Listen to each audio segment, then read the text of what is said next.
There we go. Face front, true believers, and welcome to another episode of Pitch Nerds. I'm your host, Cap, here with my co-host, Mr. Frosty. Mr. Frosty, how are we doing today? Yeah, doing fantastic. I'm really looking forward to hearing the rest of your pitch. Yes, Um, I did go a that little bit was long last time. I definitely. apologize.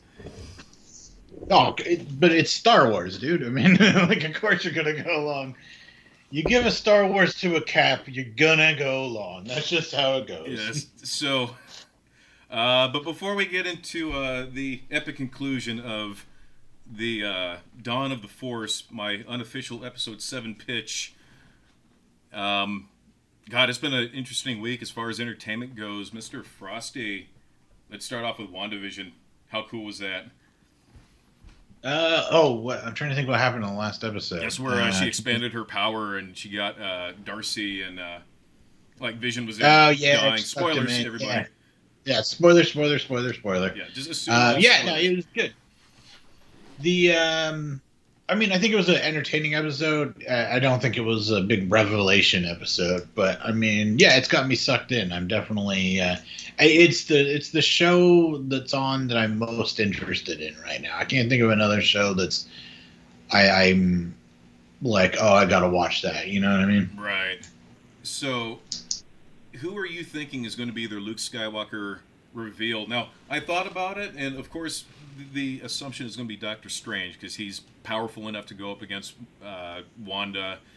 She ties directly into his movie, but I don't see him showing up in this show being like a Luke Skywalker moment because that's what they keep trying to compare it to. So I'm almost thinking it isn't Doctor Strange; it's probably somebody else. He's a big. I mean, just because of it's TV. I mean, it's possible.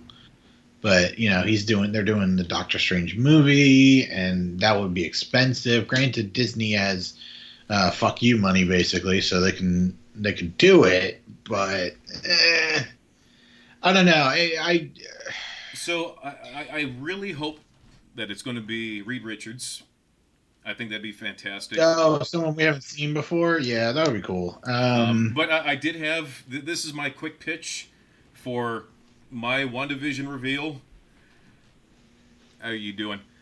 I'm reading the live chat here. So here's my quick pitch for how I would end WandaVision. So it's probably going to end with like the scrolling credits of a sitcom of whatever era it makes fun of. And like in the first episode where at the end when it starts rolling the credits, it pans back and you see what we then became to know was like Marcy's little work area. Have it pulled back and it's a TV, but it's in a dirty, rundown apartment. And you kind of do a sweeping shot of like the coffee table and you see a bunch of just bullets and ammo and just guns and whatnot. And then you see a little pink unicorn and you see a People magazine with Hugh Jackman on it. And then we scroll up to the reveal of Mr. Deadpool himself sitting in his dirty chair in his dirty apartment, holding the remote. And he says something quippy, acknowledging the fact that he just watched the WandaVision. That is my quick pitch. Okay. Hear me out. But before, I just want to, as you just mentioned, we just had a little chat. It looked like it was Jennifer. Jennifer is actually my sister-in-law, so I want to give her a shout out. Thanks for tuning in. We really appreciate it. Yes. But anyway, as far as so hear me out on this. This is kind of crazy, and I don't think it is, but it does fit perfectly. Okay. Mojo. Oh, I love it. Right? I love it. So for those of you that don't know Mojo is like a giant fat dude on robot legs.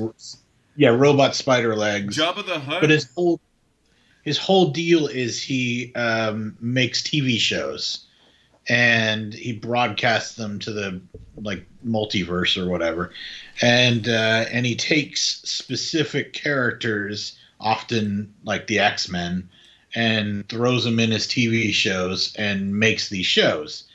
And what is WandaVision? WandaVision's a TV show. Right. It just fits so perfectly. Oh man! And then he's also kind of an X-Men villain, which obviously they're kind of going to the mutants. Right. Again, I don't think it's that, But That every would be time I cool. watch WandaVision, I always think this kind of reminds me of Mojo.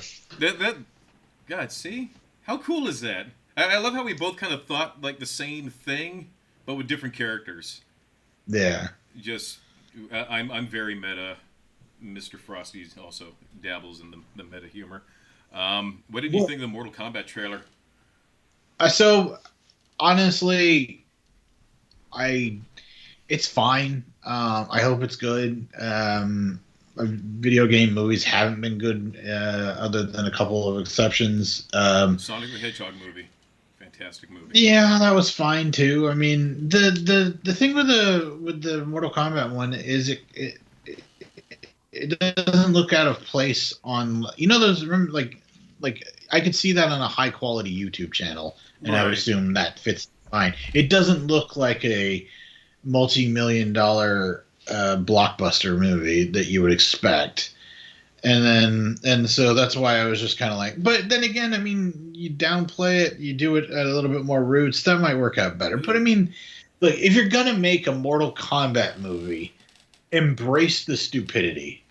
Just make it this ultra violent gore fest where people are ripping out spleens and stuff like It that, looks like that's what and they were don't going apologize. for. Like Uh, you see Kano with the Hopefully, heart at the end. yeah. I mean, and hopefully that's what they do. I don't know. I just We can only I don't hope. know. We can only hope. Yeah, exactly. I guess I'm just, as soon as it's a video game movie, I kind of go like, eh, Now, you know, were you like, disappointed that they didn't drop the old '90s chord of the Mortal Kombat theme? okay, so that song is still awesome to this day. It I defy absolutely is. anyone who listens to go pull up the Mortal Kombat song from the '90s movie and not start tapping your foot. It just it kills every time. Absolutely. I think And that was here's what's funny is my buddy Zach is joining me today. Hello.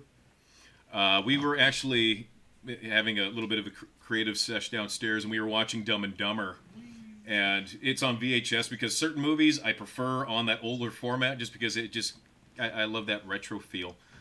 But the '90s movie trailer for Mortal Kombat is on the VHS copy of Dumb and Dumber that I have. So we actually got to watch the '90s trailer today on VHS before we were greeted with Jim Carrey's best movie, Dumb and Dumber. Um, it was super cheesy, super cheesy.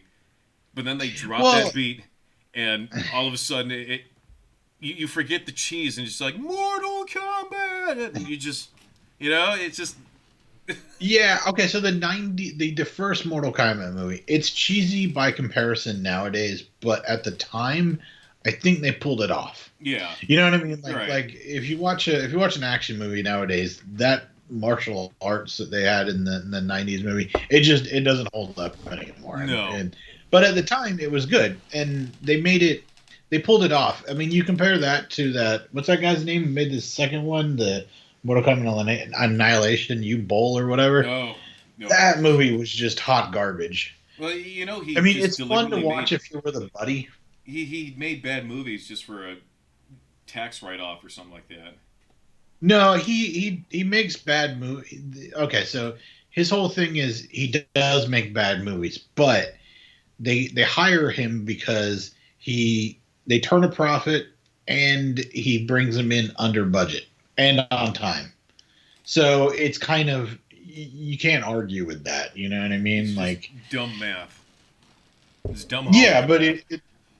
it works. I mean, they make money off him, so you know what I mean. But they Yeah. are bad. All his movies. I mean, Blood Rain. And the thing is, it sucks because I always go back to, and I'm going to mention this because thank you again for chatting with us, Jennifer. My sister-in-law is a huge Super Mario fan or Mario fan, and if you go back to that original Mario's brother movie, do you remember it? Back, was it the '90s or the '80s? Oh, Can't it remember. was the early '90s cheese. Yeah, so that was kind of the first video game movie, Yeah. and it was just terrible. And yeah, and I feel like had that not been the hot garbage that it was, we would be there's like an alternate universe somewhere where they made a good Mario Brothers movie, Right. and now and in that universe they have all these awesome video game movies, Actually, you know and what?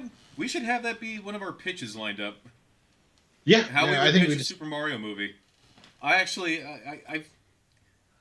remember the old cartoon Captain Power. Or no, I'm sorry, Captain N, the Game yeah, Captain Master. and the Game Master. Yeah, just something like that, but have Mario take the lead and just go full Yeah, '90s cheese on it because you have to embrace how stupid it was.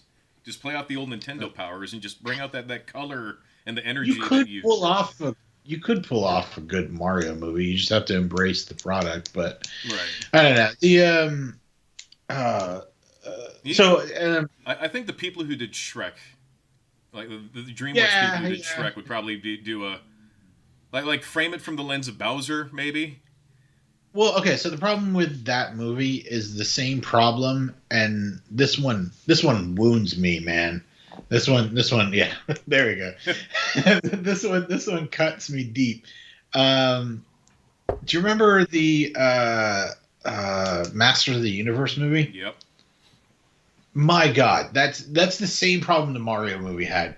I was a little kid, huge He-Man fan. That was Right. my thing.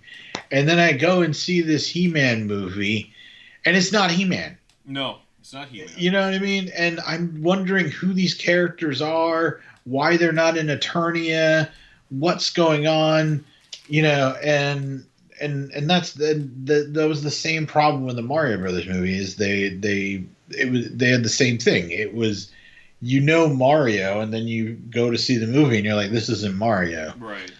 And I mean, it was a bad movie on top of that, but yeah. Although I tell you what, that Masters of the Universe movie, it was saved a little bit because God, what was the actor's name? But the guy who played Skeletor, oh Yeah. my God, that was a Yeah, performance. so true story because I am a family of collectors. I actually have a framed original movie poster of Masters of the Universe downstairs in the man cave. I have seen your framed Masters of the Universe. Yes, you have. Um, so yeah, you know what? I I think a Mario pitch would be fantastic at some point, but I don't know. I remember seeing Wing Commander. That was another bad movie based off a video game. God, what was another awful one? The Resident Evil. I can debate. The first one was okay, but the others were just awful.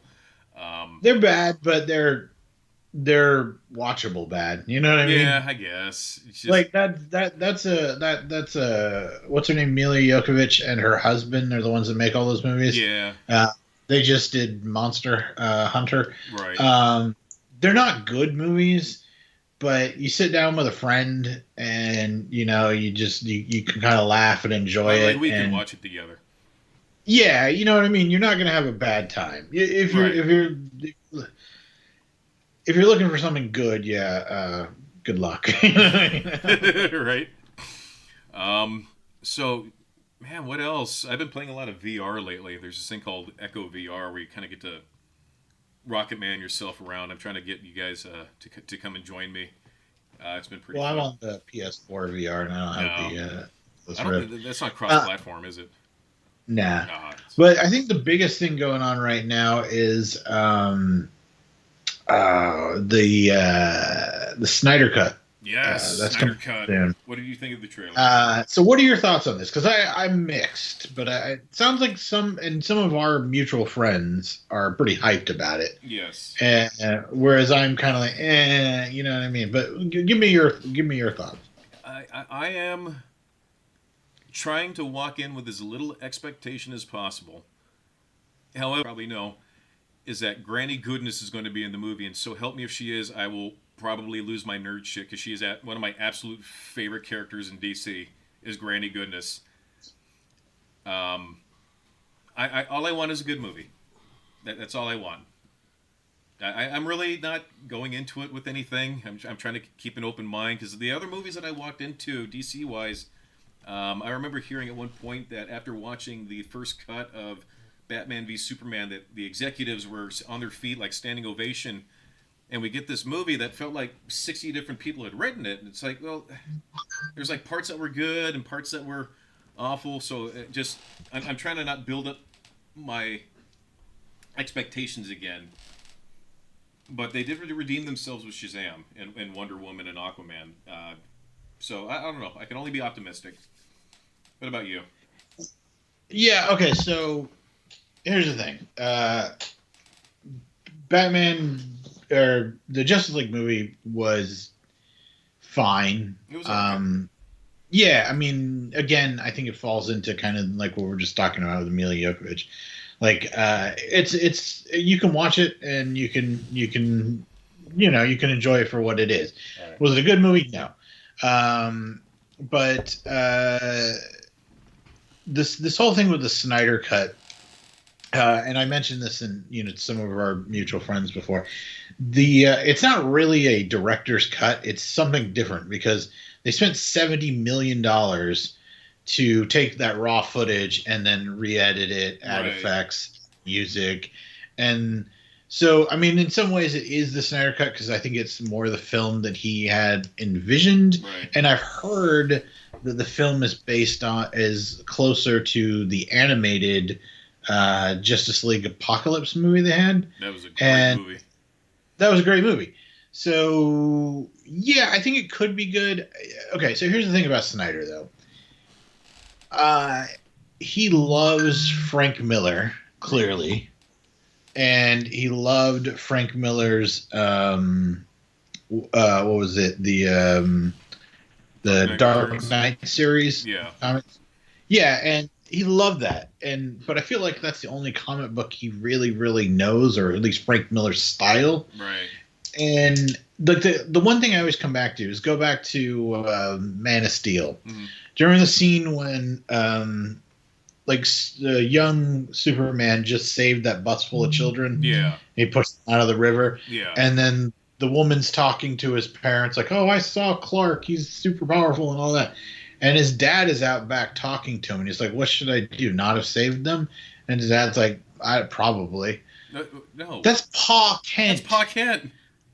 He is the paragon of virtue in the DC universe. He would never tell his son not to save a bus full of children. You do not get the character, Zack Snyder. You suck. I'm sorry. That's my opinion. I hope it's good. I want it to be good. No, I want it to be good. If it is based off the comic Apocalypse Wars, isn't that where Batman and Green Lantern meet for the first time? And Lantern's like, "Oh, I thought you were a vampire." Apocalypse Wars. No. Apocalypse Wars. It was the recent. You're thinking of Justice League War. That was the animated one. Oh. It was Justice League Dark Apocalypse or something like that. The story is they all get into basically the Justice League gets into a ship, flies into space, and they're like, "We're gonna go fight Darkseid, and we're gonna bring the fight to him." And Darkseid kind of manufactured that, annihilates them all, and then basically takes because he's known for doing this. He brainwashes them and makes them work for him. Right. And then it comes down to Constantine and I'm blanking. Gone, the form of man, release the demon, Caliban. Yeah. Sorry, I had to do the rhyme. He comes and so they go and fight the Etrigan. Sorry, not Caliban. Etrigan. Yeah, so they go and fight the Justice League and rescue them and stuff. And there's a really cool scene. I know we're getting way off topic, but with Etrigan versus Wonder Woman. Mm-hmm. Oh, so good. Nice. Because you have the two real warriors in the DC universe going toe to toe. Right. And that's all Etrigan cared about was having one last big brawl. Mm-hmm. And yeah, that was good. So yeah, if they follow that storyline, I'm down. I kind of wish what they've done with Aquaman and Shazam and some of the other recent Wonder Woman, not so much the recent one, but the first one. Right. They're getting the vibe. They're understanding the characters. There needs to be levity, and I've been saying this for years. There needs to be if this is how you're going to sell it, you need to sell it with the comic book fun attached to it. Eventually, get artistic Well, and bring in and do like a darker tone, but establish your core tone. And that's something that Marvel has done, where each movie has like a similar tone and feel to them, even though they're completely different movies. yeah. Well, I think Snyder is good at making amazing action scenes, some of the best I've ever seen, Right. and he The makes Batman very. scenes in Batman v Superman, it felt like the Arkham games, just how he was moving, how quick he was, and Right. just using his toys. Or that battle in what was it, Smallville and Man of Steel Oh with him, yeah, with the Zod ATMs. soldiers. Oh my god, that was so That cool! was It cool was because like, we finally got to see a Kryptonian move at those speeds and actually yeah, level a city. What would happen if you drop these guys into a small town?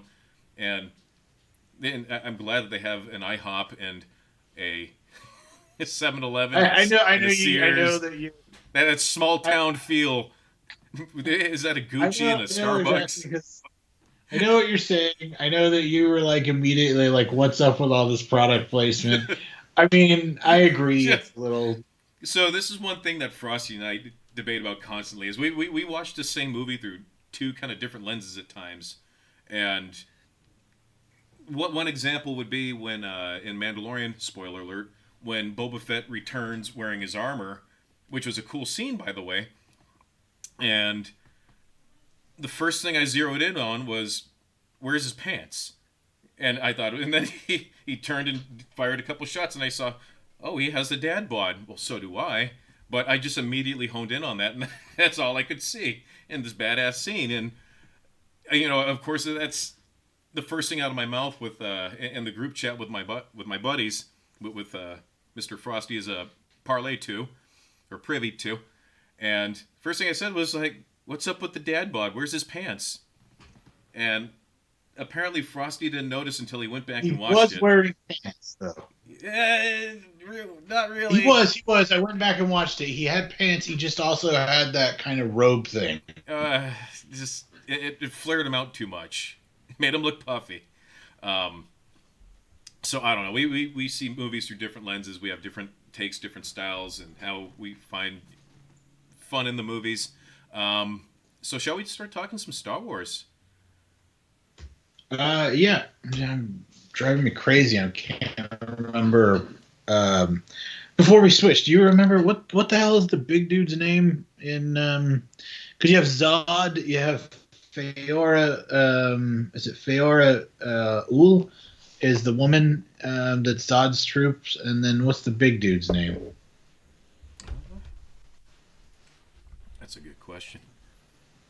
Do you remember? It's No, not I important. I'll don't tell you what. remember. If anybody's listening and they know the name, Just please throw it in put the it chat. in the chat. Because that would be awesome. Because that's driving me crazy. Otherwise, I'm going to be. It's going to be 2 a.m. and I'm going to wake up and go and yell out his name. Yeah.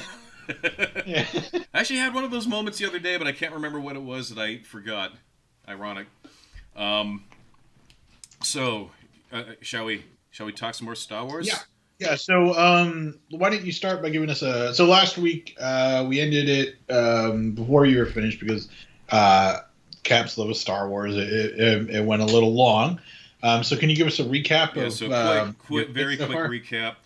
After the title scroll, we show a giant star destroyer just deploy some ships down to what we know as Jakku. The ships touch down. We are introduced to a trooper. The camera trains itself on.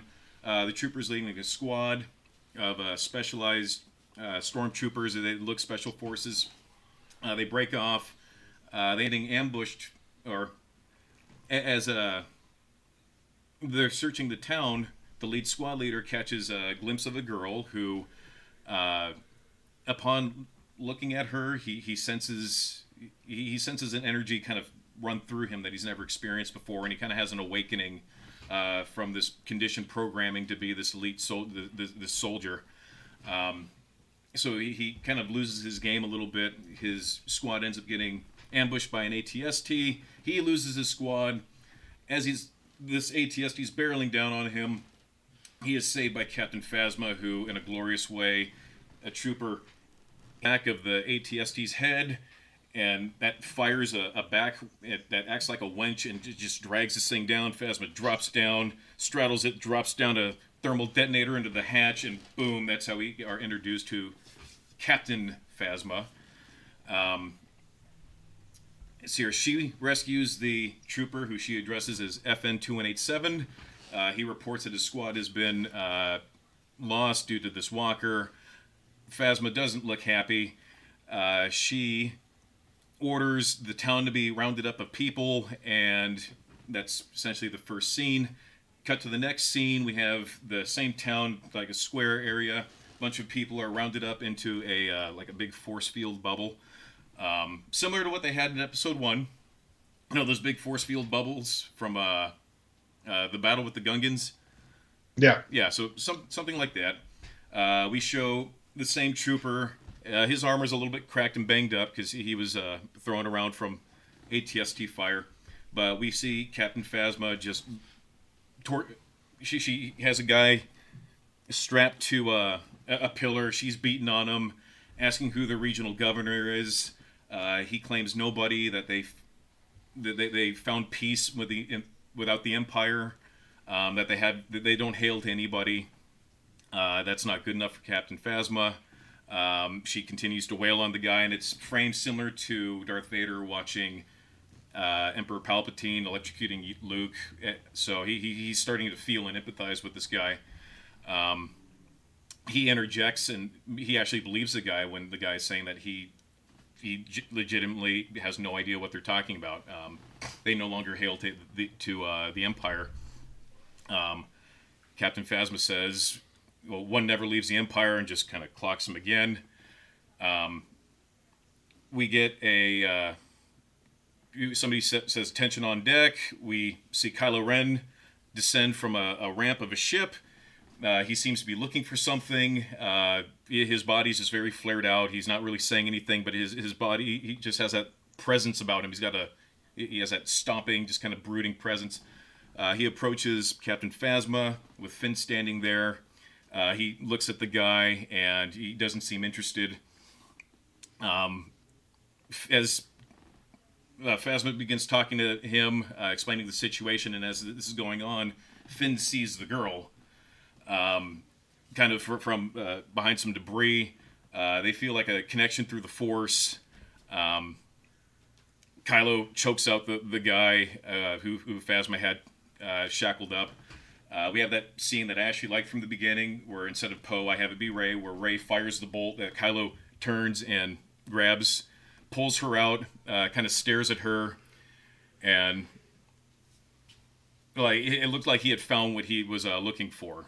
So he kind of knocks her out. She tries to resist and struggle, and she's calling him out. She's angry. He's like, "Oh, don't you dare!" She's trying to fight him, but he's just too powerful. So he boards the ship. They cut the scene before Phasma approaches.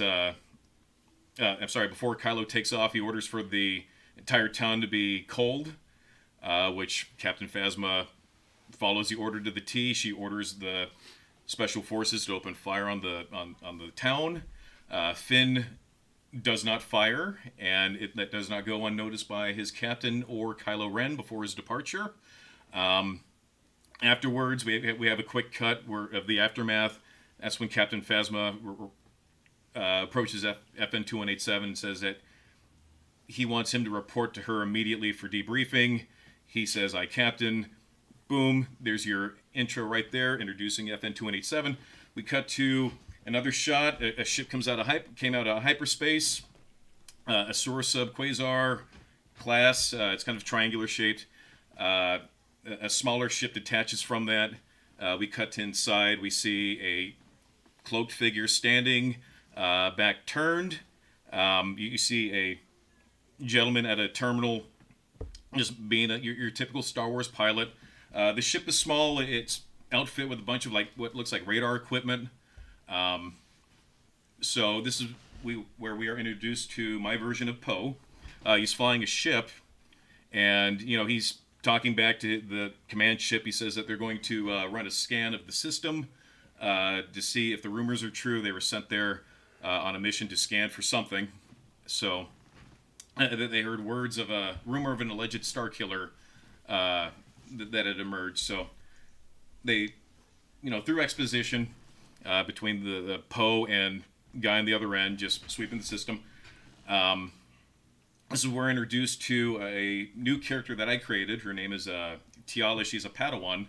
Camera focused on her. I just want to interject. I think that she's a great, great character that is definitely needed. Yes.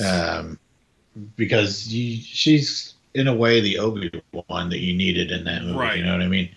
So, less skilled, obviously. She's not a full Jedi, but yeah. No, not a full Jedi. So she's still a learner, and there's going to be some banter between the two. You guys can watch the past video with the banter that I have between the two of them. As Frosty said, think of it almost like a Obi-Wan and Han Solo kind of bickering, but she hasn't earned her wisdom yet. She's still a learner, and she openly admits that she's not a Jedi yet, but she hopes to someday follow the true path of the Jedi. BB-8 is there, who kind of chimes in on poking fun at Poe. So Tiala, she looks flawless. She's an absolutely gorgeous specimen. She is, for those of you who are watching, she is a Phaline. That is the type of race that she is. I'll explain later why. Question for you. This is kind of random, and you might not have given it thought, but if you were to have an actress portray her, who is your go-to? You know what? I actually haven't thought of that yet. Okay. But I will think of. I will actually give that some thought.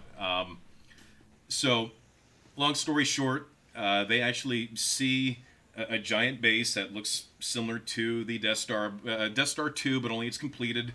It's not as smooth. It's a little bit more like pieced together, but it's still a Death Star, and you have your typical radar dish style super weapon there. So they start downloading the information through the sensor equipment through the ship. As this is happening, the Imperials discover them. They engage in a fight. Their ship that they came here on, that's destroyed. So it's just Poe, BB-8, and Tiala on the ship. And this ship doesn't have a lot of guns, but Poe's a pretty good pilot, so he's able to kind of bob and weave and do what he can until eventually they're shot down and they descend towards Jakku. So next scene would be in the similar boardroom. It's that boardroom scene from A New Hope. I actually really like that movie because it's space politics, and I don't know why that's entertaining. So yeah, General Hux there, and he looks visibly livid. Captain Phasma is there, and she's explaining to him the operation that they had lost an entire squad. She's dealing with FN-2187, to which Hux says that he wants FN-2187 terminated immediately, to which Captain Phasma agrees. Kylo Ren comes stomping in. They all sit at the table. Kylo Ren's got the big chair because he's just a prick. Snoke appears, hologram.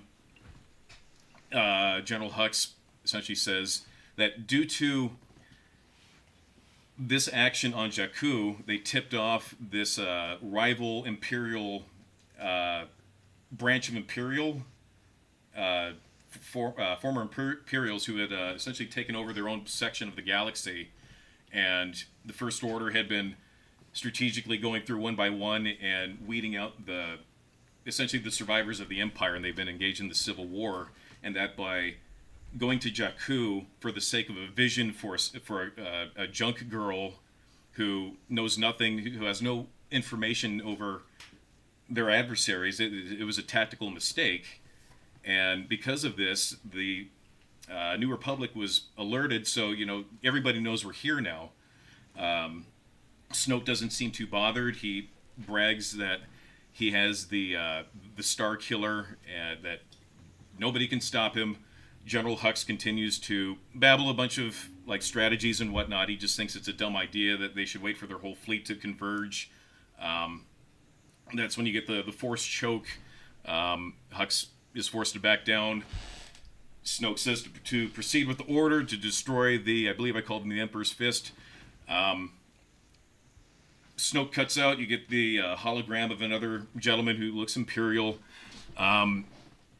He openly laughs at the First Order. He laughs at Kylo Ren. He laughs at Hux, saying, "Oh, what are you doing, guys? You brought one Star Destroyer and a Death Star. Ooh, we have 12 systems and over 50 ships. Like we know how to blow up our own crap. Like, you don't scare us." So, during this bravado, the guy gets force choked. Kylo Ren essentially says that it is a parting gift for the Emperor. You have 8 minutes to live. To which we cut to the typical Death Star blowy uppy sequence where we see 4 guys in a terminal. You see a star through a window that they're looking at. They send almost like a torpedo. It detonates the star, and then Kylo Ren looks to the hologram of the dude and says, as a gift to the Emperor, I give you 8 minutes to live. Something like that. Yeah. So you gotta have something basically, like that. they pulled another. Oh God, I'm blanking again. The planet blown up. Come on, Alderaan. Yeah. Yeah, they pulled another Alderaan. Right. So we now cut to what was next? Was it the crash landing? Yeah. So we cut to what was it? Poe and Tiala, and their Poe looks like he's hurt. He's definitely in pain. You hear him. He's grabbing his leg. There's some banter back and forth. Tiala's trying to use the Force to heal him, but it's too advanced a technique, and she's still a Padawan, so she doesn't quite have the technique down yet. Plus, Poe's being a big wussy about it, so he's there crying and thrashing. So she used her alternate powers, right? Yeah, so I had her use her natural abilities as a Phaleen to release a pheromone that just causes the target to fall instantly in love with them. She uses that to help subdue him while she's able to dress his wound enough. He after she's done, she kind of turns her head. She feels kind of embarrassed, but Poe feels instantly better. She explains that she actually seems kind of embarrassed. She explains that Master Luke doesn't like her, or she phrased it as we Phaleen have the natural ability to alter people's minds in ways that go against the Jedi, and Master Luke has forbidden me to use such techniques because he says that jealousy begets lust begets jealousy. So trying to impart some Luke wisdom there. But Poe thanks her anyways. They try to they have a moment to look at the debris field. The ship is mostly intact, but definitely not flyable. Poe did manage to land good enough. BB-8's there. They're trying to establish an uplink connection so they can connect to their planet or the system that they came from, so they can alert the New Republic. Because essentially they're in the backwater. So again, some more banter. We cut to another scene where you have the Kylo Ren and Rey moment, where you have Rey strapped to the gurney, and Kylo, Rey's fighting and resisting, and Kylo says, "I was brought here by you brought me here by a dream. You are strong with the Force. It is my duty to train you in the Force so you can learn your power." And she has no idea really what he's talking about, so she's trying to resist him. But as she's resisting, he feels her anger, and you start to see her like almost starting to use the Force, where you get like the rumbles and things will start to rumble, but she doesn't quite have it focused yet. Yeah, you basically taken her to more of where you would expect her to be, rather than that kind of overpowered Force she was in the movies. Right. So we then cut to Finn, who is in a cell. He's still wearing his armor. Phasma comes in and says that he's report to base SK-01 to report to, I believe his name is General Pettis, for immediate reassignment. And I explained this, how this would be conveyed as in like a comic or some type of sublore. was Captain Pettis was actually a former Imperial who was captured by Finn's unit, and when given the option to either surrender or be killed, or like join us or be killed, he was the first to respond. And Kylo and Phasma, because I have the two of them working more together in this. Um, Kylo, as a joke, made this decorated Imperial officer run sanitation for their SK-01 base, and that's where Finn was being sent. And she also demotes him to private. I think I had him as sergeant before, so she addresses him as Private 2187. So his a couple of his former squad mates come and take him and lead him away.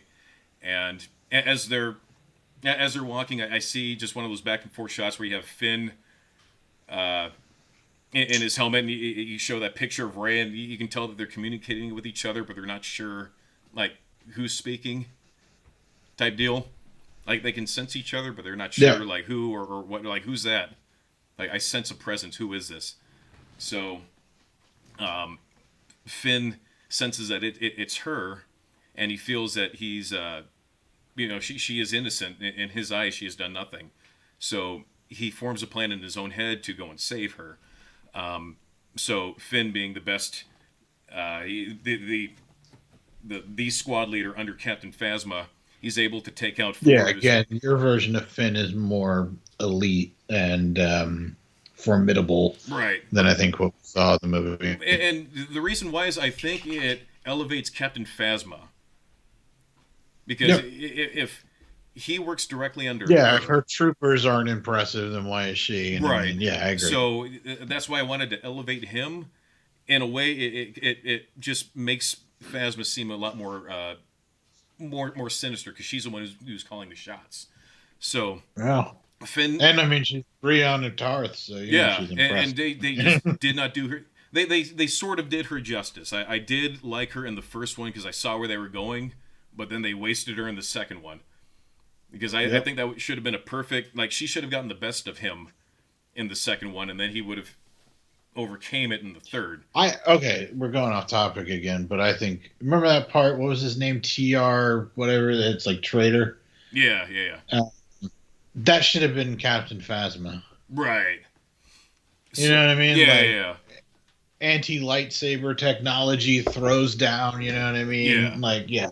I don't know why they went with some random person you've never seen before, but whatever. They made a lot of tentacle monsters, you know what I mean? That's all you have to say. So Finn is able to take out his old squad, and he escapes. You can tell that he kind of formed a plan, and we cut to Kylo and Rey again. You can tell that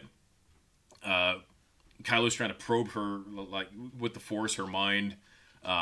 He sees, like, different glimpses and visions that she has in her head. So he sees when she was a child how she was just a scavenger with these people. He sees the man that adopted her, who was the guy who was strangled by Ren earlier. So we see these quick little flashes. As he's doing this, the door slides open. Trooper, he dressed in the similar attire as Finn, but we don't know if it's Finn. It's definitely an elite trooper addressing Kylo Ren. It explains that FN-2187 has escaped on level 17, and they're beginning their search immediately. Kylo looks pissed. He takes out his lightsaber for the first time. He flourishes it. He swings it over to Rey and essentially says, "Don't go anywhere." And he storms off. You sticking with the Are you sticking with the what do you call it, like long sword style? Yeah, I kind of like that. I dig that. I don't dislike it. I mean, it makes more sense for a laser sword.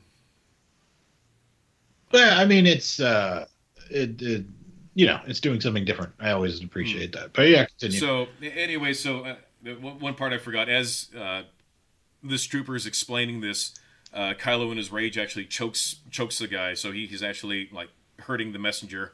Um, as the trooper's being suspended by the force choke, he says that uh, they'll have the level secured in 10 minutes, and that's when Kylo releases him. He falls to the ground. He says, "Don't go anywhere." He storms off. Rey looks down at the trooper and says, "I hope you stay down there." Definitely showing some anger issues. The trooper adjusts himself. It turns out it was FN 287. He begins explaining that they only have so much time to escape before they realize that they're no longer on that level. Rey's asking, why are you saving me? And Finn pretty much says, I believe you told me it's the right thing to do. They can't explain this bond that they have through this connection that they're not familiar with, but they can essentially sense each other's abilities and feelings. So they figure out how to escape. They're keeping it pretty casual. Troopers actually stop and stand at attention as FN 2187 is walking by. So again, it just solidifies his status as a trooper. He's wearing red and black armor, by the way, a little bit slimming so he can move. He's less clunky. So as they're reaching the escape pods, you have the back and forth dialogue. Reaching the escape pods, door slides open. There's Captain Phasma just waiting for them. Catches just like, what's this? They have a throwdown. She easily overpowers with her staff that she has. I actually want to use a similar staff, that Beskar staff that they use in The Mandalorian. Mm-hmm. Like that similar type of staff, but she's really good at it. Like that is her weapon. And she just pop, just takes out Finn in his armor. Actually pierces and punctures his armor. She's hurting him. Finn's telling Rey to just go find a pod, go. When Phasma's done just beating the crap out of FN 2187, she turns to Rey, and Rey, you see her terrified as this giant chrome monster is just coming at her. She manages in her fear. She does a force push that just launches Phasma into a bunch of Star Wars debris. Just like general Star Wars debris. Finn's just like, oh my god, what was that? And Rey looks like, I have no idea what's going on, but we need to go now. Boom.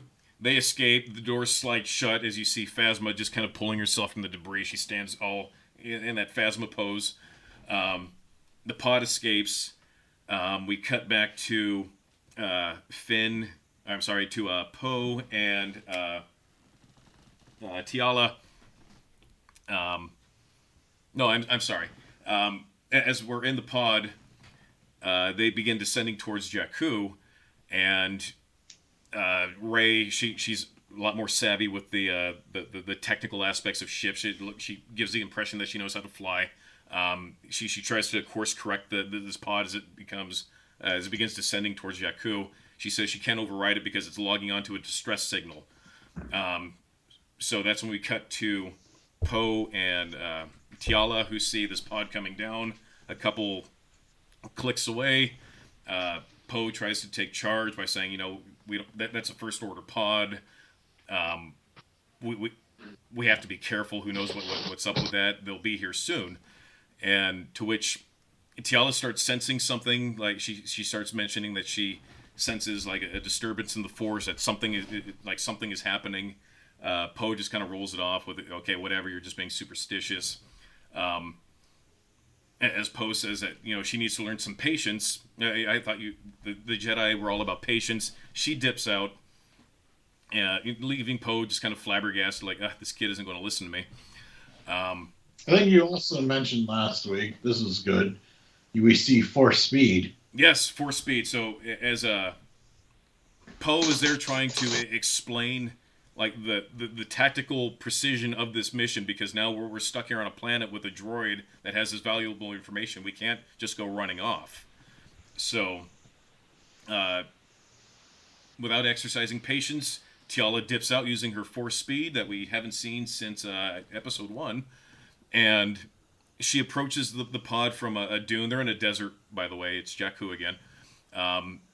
The debris fields in the background, so this is kind of more of an open desert. As she approaches the pod, she looks in. there's nobody there. But she definitely senses something in the Force. And it's one of those shots where you're looking from inside the pod looking out, and she's kind of standing in the frame. And then just really quick, she pivots, pulls, and she has her lightsaber out, and Finn is right there with his blaster pointed right at her. So, kind of the meeting of the two warriors from the different skill sets. Yeah. And just have that be like the epic shot where Finn is just, I could have got, like, I got you. Or did she get him? Like, who shot first there? I don't know. As when we cut to the shot, it's just, Tiala has her saber out and Finn has his gun there. So, Tiala lowers her weapon. She explains that she's a friend, that she is a part of the Jedi Order. She senses the Force with Rey and Finn, and she is honor bound to bring them into Master Skywalker. So the prowess. So I mean, she's just being super diplomatic. She's de-escalates the tension. So it sounds like Skywalker. Sounds like Skywalker set up that school then, essentially. Yeah. So she is a Padawan of Skywalker, and for reasons that we don't know, he sent her on this journey. Because every Padawan goes through their journey to become a Jedi. Tiala believes that this is her. This is her purpose. She has found her purpose was to bring these two before the new Jedi Order. Yeah, it makes sense. So, but she senses a lot of anger, and she stresses that, and tensions are kind of high. As she's explaining, I think that's where we left off last week. So I believe we're caught up. So this would be the. So basically, we left off at the gathering of our heroes. Yes, so we have our heroes gathered. That was my take on it. Yes, so we have our heroes gathered. Tiala's explaining to Finn and Rey that they had received rumor of a new super weapon, that we had been sent here to take some readings, and we have our droid over here. And as she's speaking to Rey about this, and as Tiala keeps saying "we," Finn stops and says, "What do you mean we?" And as he says that, that's when Poe comes from around a dune, and he has his gun drawn. In which Finn immediately pulls his gun, and Poe's like, "Okay, everybody, just lower your weapons." Essentially, I'm in control of this. What's going on here. Tiala tries to explain the situation. Saying that we have found. I have found what I've been sent to. I have found what my journey is, essentially. So Poe is kind of reluctant. There's brief hellos like, "Hi, I'm Poe. This is Finn." Rey starts calling FN 2187. They just start calling him Finn. Poe says that, well, let me get this straight. So you guys escaped the First Order in an escape pod, and you have. She's saying you have the Force, and you're a special forces. They are coming after us right now. We need to get out of here. You cannot be with us. You're going to jeopardize our mission, because as far as they know, we are not here. They believe they shot us down, but they are looking for you. They are not looking for us.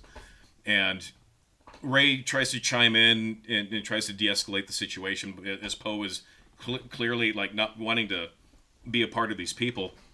And as this is happening, you see Finn and Tiala kind of train their ears to the sky, and that's when you hear the distant sound of TIE fighters barreling down on their location.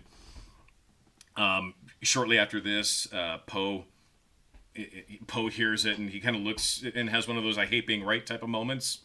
And it's a single TIE fighter, and it just starts opening fire on the area that they're near, and just blows up the pod. Debris going everywhere. They kind of scatter a little bit. Oops.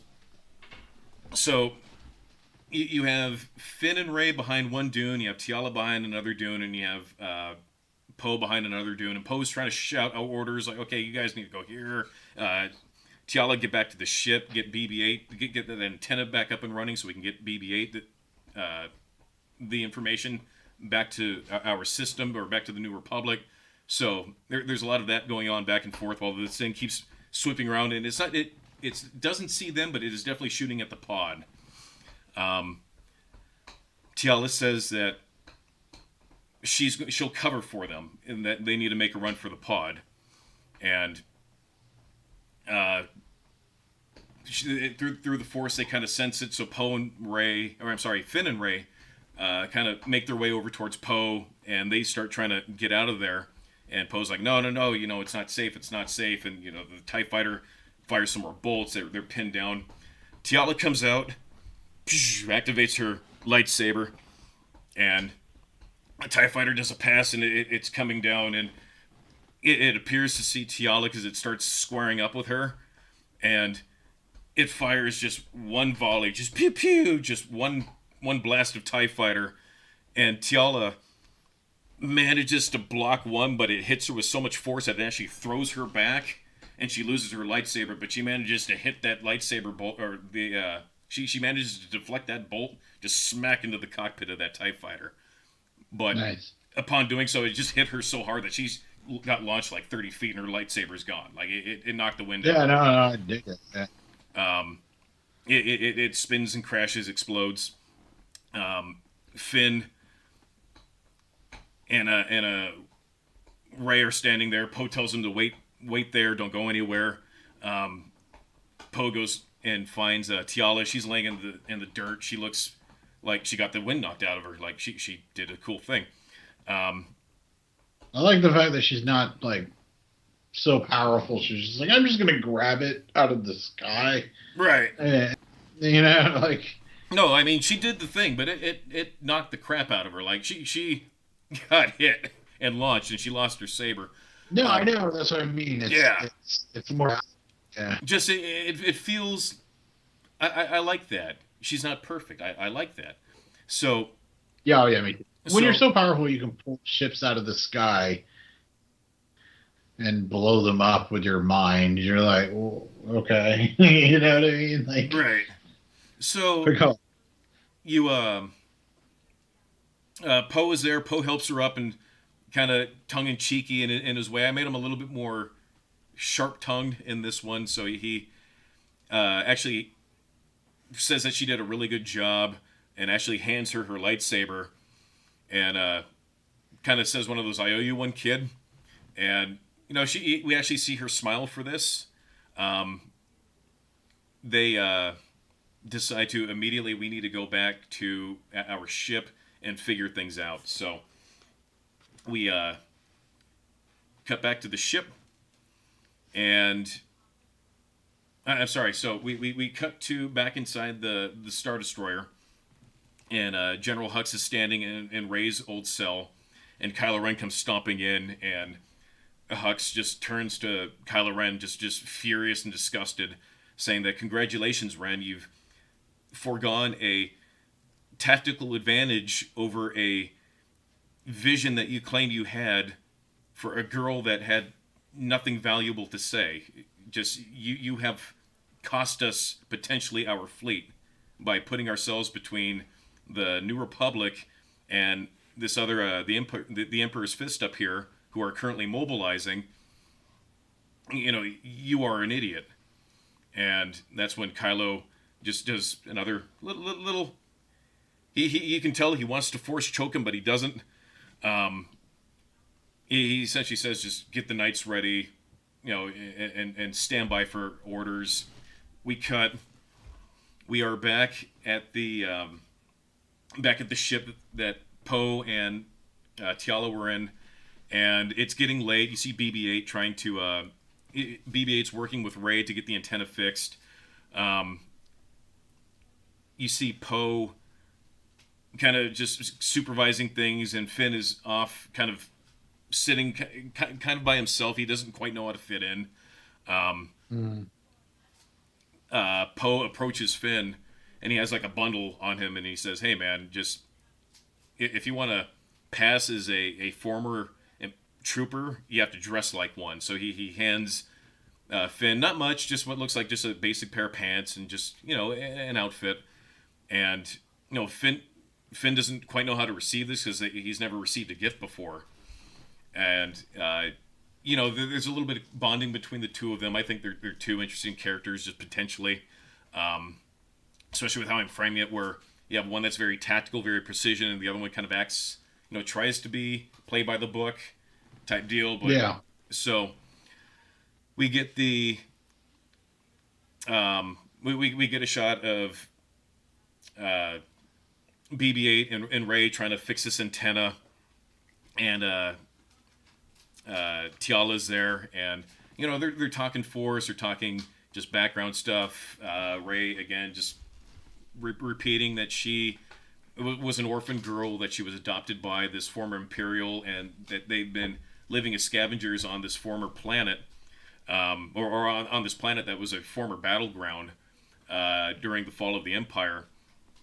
And they built their home in this. I didn't explain it in the recap, but essentially they built a town under the shell of an Indicator class Star Destroyer, which had like these big like gravity balls on them, and they'd use it to essentially power a city. So it very, I would say like Midgard inspired from Final Fantasy VII, just that kind of not like a little bit more teched out than Mad Max. Or like Fallout, just but very cobbled together,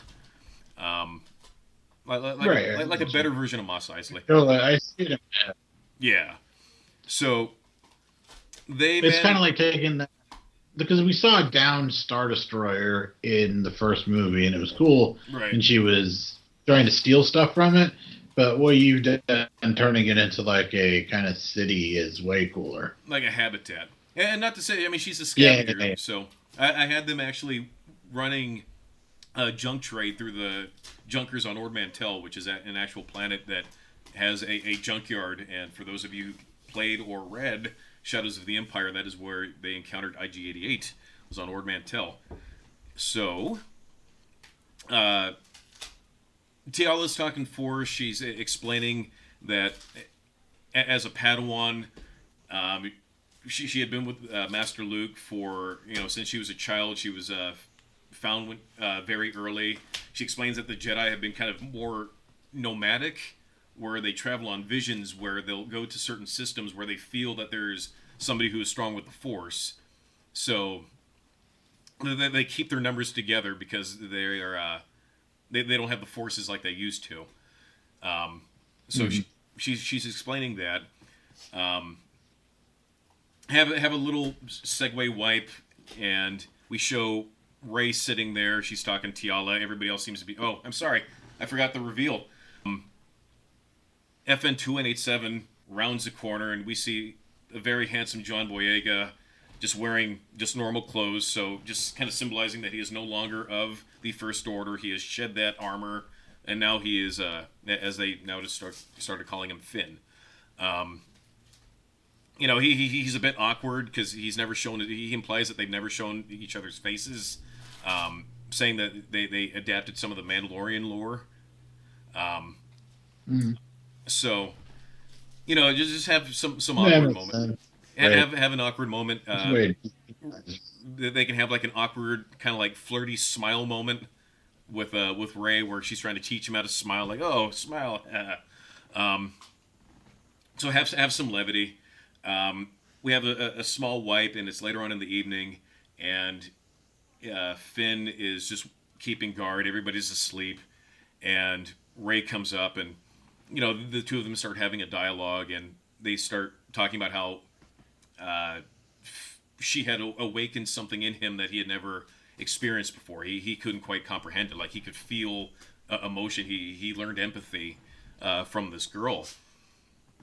And he explains that he felt empathy towards this man who was beaten, who had taken Rey in, and they kind of bond over that. And as that was happening, he actually did try to intervene, and Rey had seen that, and she actually admired the fact that Finn had tried to step in and say, as Phasma was beating him, hey, I think he's actually telling the truth, which was not well received. I don't think I mentioned that in the recap, but that happened.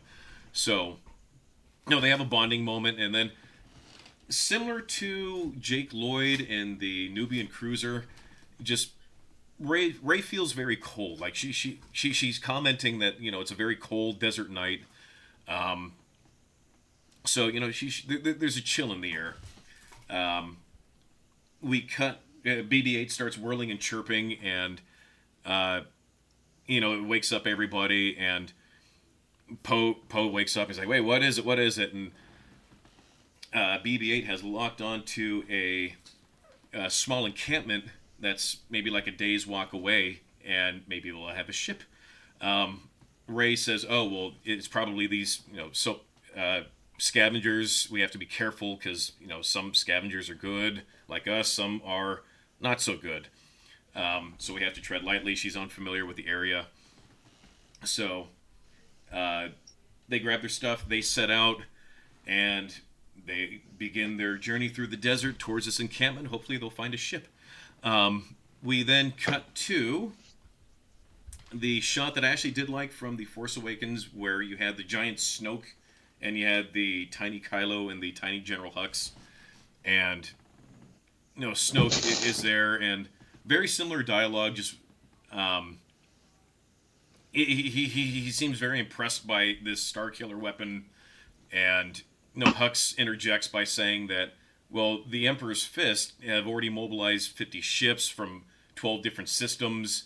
It's going to take longer for us to get our ships here to help defend us, because right now we're just the one big Star Destroyer and this SK-01 base. So it's kind of like a standoff. It's like, okay, well, are you going to send your fleet and come and get us? As if you do, we have this Starkiller. Right. Quoting the Emperor, fear will keep them, or I'm actually quoting General Tarkin, fear will keep them in line. He says something to that effect. Kylo explains the situation with the girl and with FN-2187, and Snoke is kind of pissed off, and he actually force chokes Kylo Ren. And he just talks down. He calls them boys. Like, how could you, boy? You let a girl get the best of you. You let these people get the best of you. You are a trained knight of Ren. How dare you in your incompetence? And we see General Hux, and it looks like he's enjoying Kylo getting his comeuppance a little bit. Like you can tell he's not planning to step in at any time soon. The Emperor, or not the Emperor, Leader Snoke, through his giant hologram, says, he drops Kylo Ren and says, "We are to remain as we are until I tell you so, until further notice." And he disappears, and Hux and Kylo share a glance, and they kind of storm off, wipe. We now show our heroes kind of traveling through the desert. Tiala is trying to explain just different control techniques with the Force. They stopped and rest by just like a rocky dune, and Tiala's there, and she's kind of moving rocks, and she's showing off like, "Oh, hey, look, through the Force you can do this, but you have to channel through you have to channel without emotion. You can't show any fear. You can't show any malice. It all needs to be calm. All needs to be centered." She's trying to impart like her own wisdom to Poe and Ray, or I'm sorry, to Finn and Ray, as she's trying to teach them like different control methods with how they can help harness the Force. Because Ray so far has demonstrated that she can force push out of anger, and Tiala's trying to prevent that. They reach an encampment. Ray recognizes them immediately as the Blood Marauders. I had to go something clever. A little cliche. The Blood Marauders.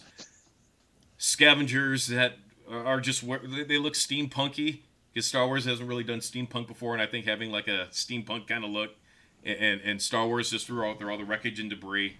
Long story short... Yeah, I see it. Like steampunk, but with a Star Wars veneer. Yeah, something like that. So... They take a peek. It's a small encampment, but they see a ship. and they're trying to figure out, okay, how do we get to the ship? It looks like it can hold all of us. What kind of ship is it? Oh, I will tell you soon. It's not what you think it is. So, It's the Millennium Falcon. no, it's not. No, it's not. What's that guy's name? Dash something. It's that guy's shit. Dasher, yes. It's the, what was his ship called? Dash Rendar had, the Outrider. That's right, the Outrider. Yeah, the Outrider. So, great game, by the way. Hey, wait, can I pause real fast? Yeah. Did they ever explain if he made it out of this? I played that game and he blows up at the end. Did he? I don't think they ever explained it. I'm okay with that. Oh, so they just left it like we still don't know whether he survived or not. I think if you played on like expert mode or something, it reveals that he actually did get away. I might be wrong, but YouTube it. God, that was a great game. I actually went back and replayed it, and the controls are awful. And I actually did manage. Oh yeah, they were awful at the time. But you kind of dealt with it because it was Star Wars and it was cool. Right. So they reach this encampment of the Blood Marauders. They see a ship. They're trying to figure out how they can go around it. As Poe is trying to explain, like plot out a plan, Tiala and Finn just kind of take off and do their own thing, leaving Poe again just kind of like, come on, guys, like, listen to me.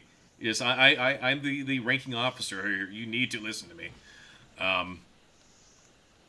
So, your typical fight where you actually have 187 coming in. He's kind of leading the way, and he gets track on a guy, but he loses track of his buddy who's like behind a pile of junk. So the dude behind him actually pops out as Finn thought he was getting the jump on a guy, and dude pops out, and you hear a shot, and you see that dude drop, and it kind of catches Finn by surprise, and you see Poe standing there. And it's like, now you owe me two. And he kind of says, stay focused, don't go rushing into things. And Finn actually feels a bit kerfuffled because he let somebody get the drop on him. Like, he's been out of the first order, like, deprogrammed it, and all of a sudden he's, like, forgetting the basic, like, check your surroundings as he's approaching a target. Typical Star Wars battle ensues. We actually get to see Tiala. She comes out with her lightsaber. She does a couple good, awesome deflects. She takes out a couple guys. Super fantastic. They begin rushing towards his ship. There's dialogue of not sure of it being able to fly. There's only one way to find out. This is the only option we have right now because who knows when more First Order are going to come and try to take us. So, after fighting their way through this encampment, they get to the bridge of this ship, and it's a larger ship. It's a long craft. I'll show a picture of it here. Whoop, looks a lot like that. There we go. Very Star Warsy.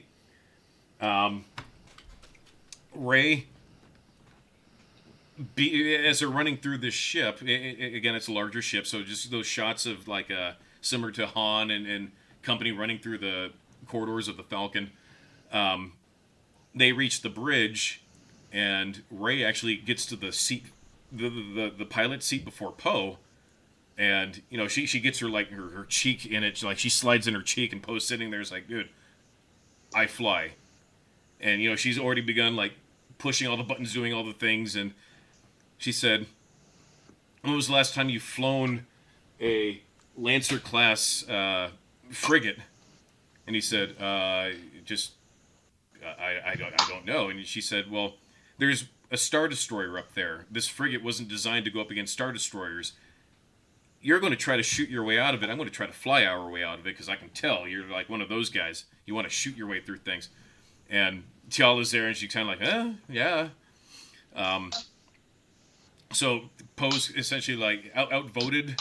So Rey takes the control. The ship lurches up. Everybody hang on. Everybody straps in, and they take off in this ship. And again, it's a long ship. It's kind of ugly. As they are exiting the planet, we see that distant shot of the Star Destroyer. They begin locking a course to their system. God, what did I have I forget the system name. Let me scribble through my notes. You know what, Colin? I will let you come up with the name of the system that Poe and Tiala hailed from. Where's the Rebel base? Where's the I New don't know. Republic? Which one? What do they call systems? The Vanheim system. The Vanheim system, yes. So they need to hurry up and get the nav computer to the Vanheim system. So as they're doing that, and get the beeps going off, and I was just say, so I play Dungeons and Dragons every Sunday, and I DM a lot, and I'm super skilled at improvising and making interesting combat and everything, like top of my game. As soon as I forget to name a character, and they're like, "What's your name?" I'm like, Bill. Like, it's the hardest thing. So I don't know why, like, my brain is just incapable. You like start scrambling, looking for like name generators online. So, waves of TIE fighters start coming in. Very similar to that shot in Return of the Jedi, where you have the Millennium Falcon just from the cockpit view, and you see the TIE fighters coming in. Poe's kind of worried, but Rey just kind of has like a big shit-eating grin on her face, and the TIE fighters begin firing on this craft, which does take some hits, but she's holding steady. But right. Poe's looking to Rey. It's like, Rey, are you going to do something? Because these things are starting to hit us. And she says, yeah, just hold on a second. This thing is very old. So she presses a few buttons, and we cut to like an exterior shot of their ship, and a bunch of quad cannons pop up, and quad cannons are like what the Millennium Falcon have, the two guns. Picture like 30 of those just popping out of the ship, and they just begins just destroying the squads that are attacking their craft, just completely destroying every TIE fighter that comes near it. Everybody's kind of stunned, and Rey's just there like, yeah, this thing's pretty cool, isn't it? Well, don't get cocky, kid. Well, so as they say this, Poe's like, well, what are we going to call her? And BB-8 says, a couple beeps and whistles, and Poe looks at BB-8 and says, the Crimson Mist? That I need to check your programming. So the Crimson Mist, because this thing just destroyed, it just gobbles through just wings of starfighters, leaving behind nothing behind the Crimson Mist of their enemies. I made BB-8 with a little bit of a darker sense of humor in this one. As they're waiting for the ship to get a lock on the New Republic system, even though they've wiped out the TIE fighters for the most part, the big Star Destroyer begins positioning itself, and we get that shot of Kylo standing on the bridge, and he kind of senses Rey and Finn, and he also begins sensing Tiala.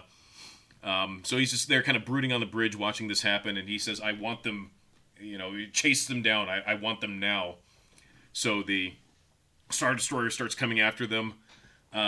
Very similar in shot to, or at least in feel and theme to A New Hope, where we saw the Tantive 4 being taken on by the Conquest, in that very famous opening shot. And the Star Destroyer begins firing volleys at the ship. Now, the ship, even though it has a bunch of quad cannons, it has nothing offensively to attack the Star Destroyer. So these guns, though, they're very effective against fighter squadrons. They're not effective against big capital ships. And Poe is kind of very quickly understanding this. And Finn has heard of these things. He says, yeah, we need to go right now because that thing's going to get us. As they're about ready to get tractor beamed in, they lock onto the system, boof, they take off, and they managed to escape the Star Destroyer, leaving a very pissed off Kylo Ren standing there, Um, we cut to a Yeah, he should like slice someone in half or something at that no. point. See, Or again, I'm going for more of the Damian Wayne approach. Um, yeah, okay, yeah, I get it. yeah, just I mean, he can have his outbursts, but keep it a lot more like broody. Yeah, rein it in. Yeah, write it in. Um, so we cut to what looks like a very kind of backwater rebel base. It looks relatively small. We see the ship come flying in, the Crimson Mist, as I call it. Um, it lands. Poe descends the ramp. He's greeted by a couple other rebels, one of which we're going to call her Rose. Um, she she approaches Poe, and Poe salutes her and explains that it essentially explains the situation that they have the information in their droid, and we need to get this thing figured out right now because they could potentially open fire on us. Now that they know that we are here and we are aware, um, they could come after us. So, Tiala, everybody, you get that group shot. Rose essentially says, "Okay, we're going to take the droid." Very, very similar in style to where you see for when you saw R2 getting downloaded and you see all the specs, you get that. Um, then cut to a briefing room. Just not a lot happens during this part. It's just that wind down phase. Right. Because if you look at the first movie, there wasn't a lot in between them arriving at the Rebel base to being in the saddle ready to go. Like there's a very little segue there.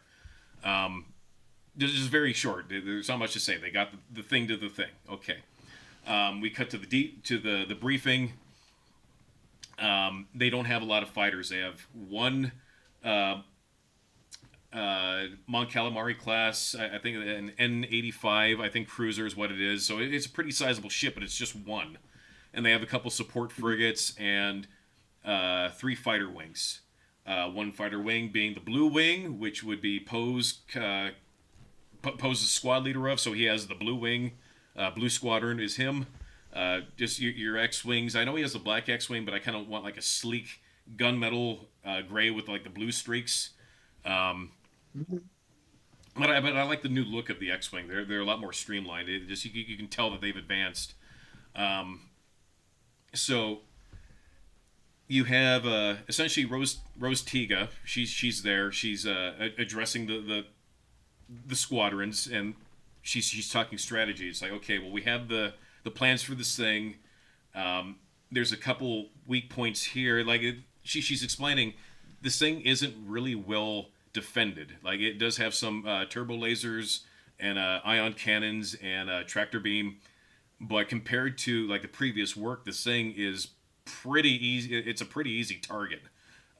Finn explains. Finn is also there, and he's explaining that they built this thing from scraps of their enemies. So with every defeat, they just make it stronger, and we just rely on its one ability to just destroy entire systems.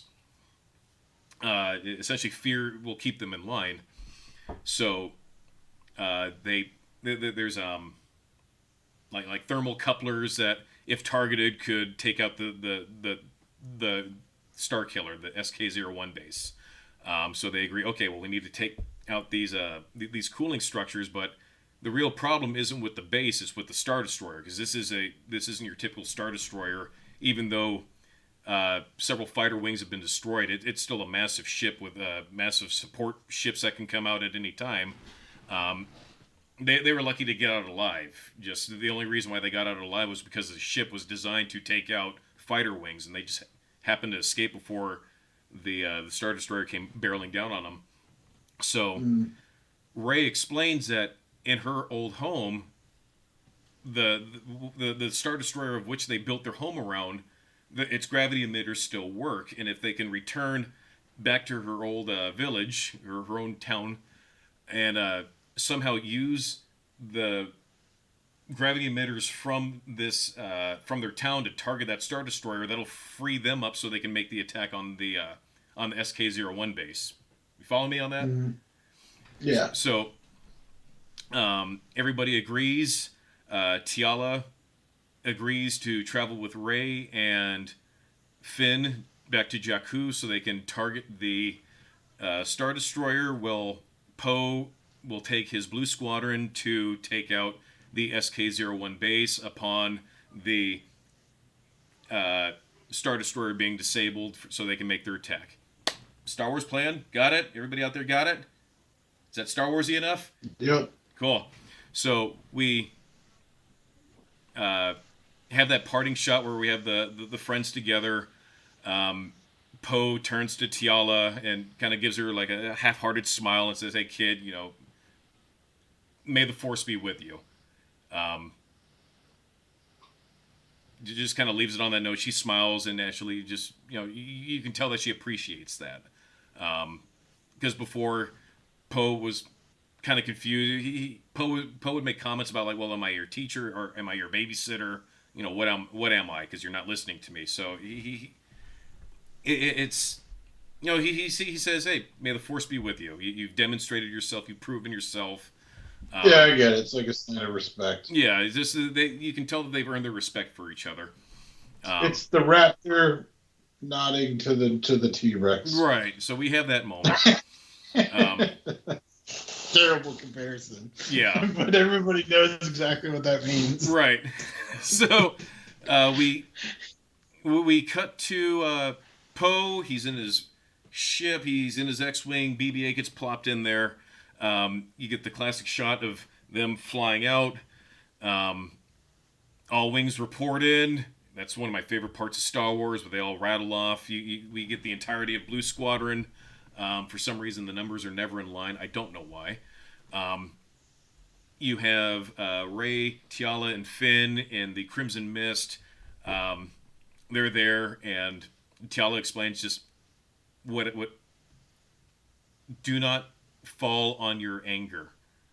Do not give in to the anger. Just be calm with the Force and channel yourself, and we can accomplish this task. You have to trust in the Force. Do not trust in your anger. Because anger will lead you towards the dark path, and you don't want that. She explains it to Finn that even though you came from a bad place, doesn't mean that you are a bad person. I sense the Force is strong with you. Just trust in the Force. So she's trying to give him the pep talk. Right. We arrive at Jakku. We see the big Star Destroyer that's there, and again, it's more like boomerang wing, just more like stealth bomber shape. It's more flared out than more trapezoidal. We have the wish for good luck. You have the Crimson Mist. That's actually that's a thing, right? I think I've seen that ship.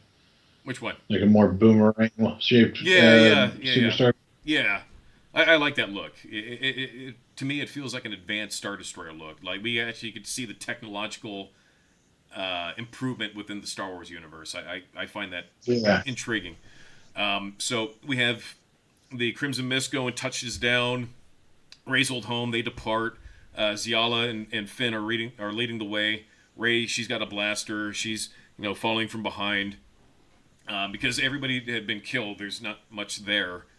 As far as like people's concerned, so they reach, in order to get to the power generator, they have to climb a series of just catwalks all cobbled together through this wreckage of the Star Destroyer.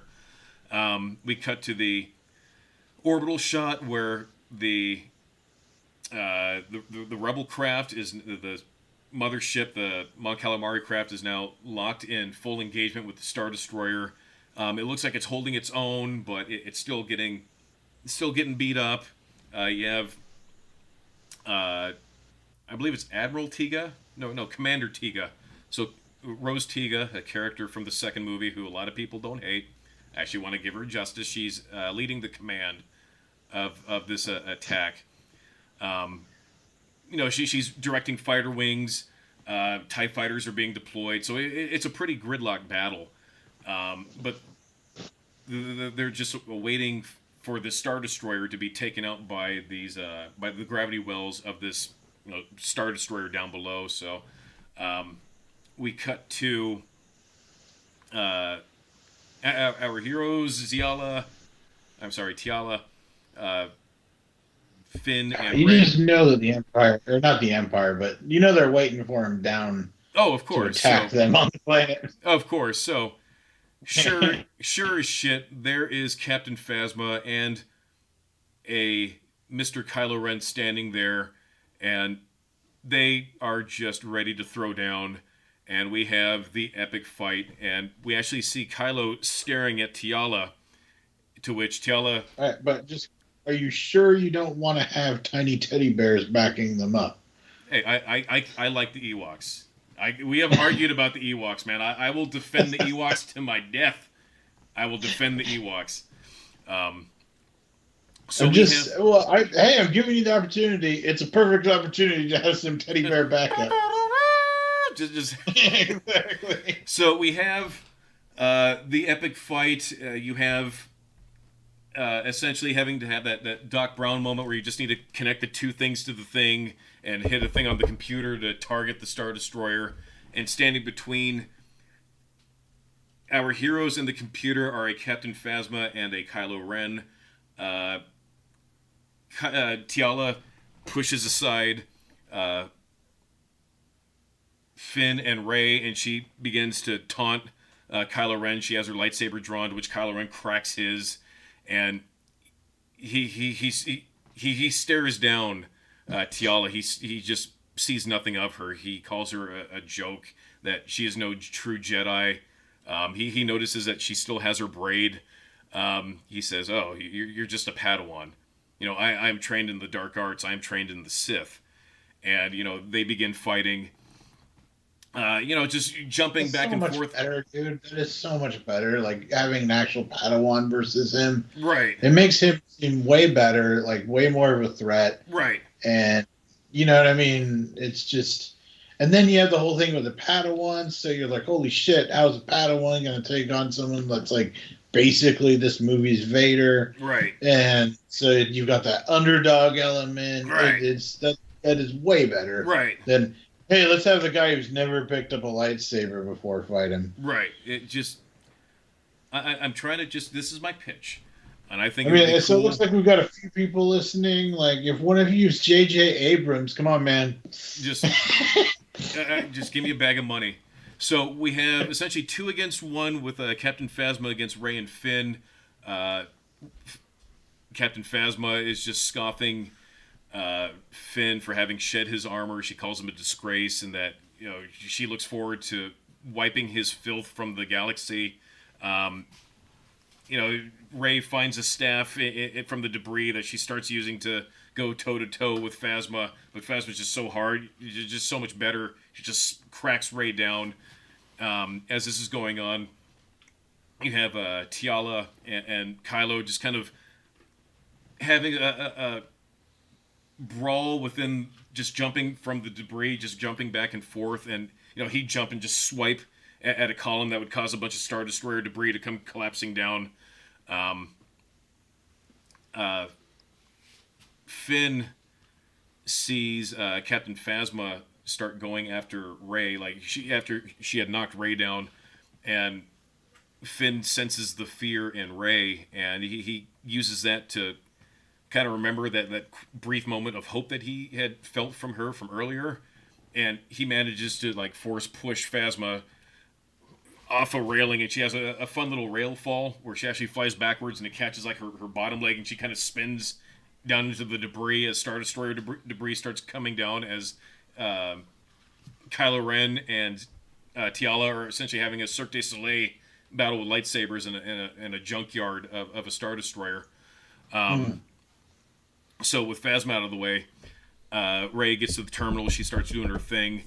We cut back to space where we're inside the bridge of the Mon Calamari, where Rose is there. They're suffering some damage, but shields are starting to fail. They need to hurry up and take out the Star Destroyer so we can make the assault on the SK-01 base. Poe gives the ever so just, oh, we got this, just hold on, guys. And we cut back down to the planet, and we see